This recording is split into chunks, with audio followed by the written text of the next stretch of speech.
ദൈവനാമത്തിന് മഹത്വമുണ്ടാകട്ടെ. ഇന്ന് നമ്മൾ കേൾക്കാൻ പോകുന്നത് ഉൽപ്പത്തി 5-ാം അധ്യായത്തെക്കുറിച്ചാണ്. ഇതിൽ ആദാം മുതൽ നോഹ വരെയുള്ള മനുഷ്യരുടെ വംശപാരമ്പര്യവും അവരുടെ ദീർഘായുസ്സിനെ കുറിച്ചുമാണ് വിവരിക്കുന്നത്. ദൈവം മനുഷ്യനെ സൃഷ്ടിച്ചത് തന്റെ സാദൃശ്യത്തെ തന്നെയായിരുന്നു. ആണും പെണ്ണുമായി സൃഷ്ടിക്കുകയും അവരെ അനുഗ്രഹിക്കുകയും ചെയ്തു. പിന്നീട് മനുഷ്യന് ദൈവം ആദാം എന്നും പേരിട്ടു. ആദാമിന് 130 വയസ്സായപ്പോൾ അവന്റെ സ്വന്തം സ്വരൂപത്തിൽ ഒരു മകനുണ്ടായി. അവന് ശേത്ത് എന്നു പേരിട്ടു. ശേത്ത് ജനിച്ചതിനു ശേഷം വീണ്ടും ആദാമിന് പുത്രന്മാരും പുത്രിമാരും ജനിച്ചു. ആദാമിന്റെ ആയുഷ്കാലം 930 വർഷമായിരുന്നു. ഇനി നമുക്ക് ശേത്തിന്റെ വംശപാരമ്പര്യത്തെക്കുറിച്ച് നോക്കാം. ശേത്തിന്റെ മകനാണ് ഏനോസ്. ഏനോസിന്റെ മകൻ കേനാൻ. കേനാന്റെ മകൻ മഹലേൽ. മഹലേന്റെ മകനാണ് യാരദ്. യാരദിന്റെ മകനായ ഹാനോക്കിനെ വെറുതെ ഒരു പേര് പറഞ്ഞു വിടാൻ പാടില്ല.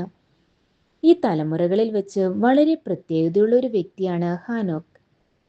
ഹാനോക്കിന് 65 വയസ്സായപ്പോൾ മെതുശലേക്ക് ജനിച്ചു. അതിനുശേഷം ഹാനോക്ക് 300 വർഷം ദൈവത്തോട് കൂടെ നടന്നു. ദൈവം അവനെ ജീവനോടെ എടുത്തുകൊണ്ടു പോയതിനാൽ പിന്നീട് ആരും അവനെ കണ്ടിട്ടില്ല. അവന്റെ ആയുഷ്കാലം 365 വർഷമാണ്. അവൻ ദൈവത്തോട് കൂടെ നടന്നതുകൊണ്ട് തന്നെ അവന്റെ തലമുറകൾ അനുഗ്രഹിക്കപ്പെട്ടവരും ദീർഘായുസ്സുകൊണ്ട് തൃപ്തിപ്പെടുകയും ചെയ്തു. ഈ ഭൂമിയിൽ ഏറ്റവും കൂടുതൽ വർഷം ജീവിച്ചിരുന്ന വ്യക്തി ഹാനോക്കിന്റെ മകനായ മെതുശലേക്കാണ്. അവന്റെ ആയുഷ്കാലം 969 വർഷമായിരുന്നു. മെതുശലേഹിന്റെ മകനാണ് ലാമെക്ക്. ലാമെക്കിന്റെ മകനാണ് നമ്മൾ എല്ലാവരും കേട്ടിട്ടുള്ള നോഹ. നോഹ എന്ന വാക്കിനർത്ഥം യഹോവ ശപിച്ച ഭൂമിയിൽ നമ്മുടെ പ്രവൃത്തിയിലും നമ്മുടെ കൈകളുടെ പ്രയത്നത്തിലും ഇവൻ നമ്മെ ആശ്വസിപ്പിക്കും എന്നാണ്. നോഹയുടെ വരവോടെ അവരെല്ലാവരും വളരെ സന്തോഷത്തിലായി. അങ്ങനെ നോഹ വളർന്ന് വലുതായി ഒരു വിവാഹം കഴിച്ചു.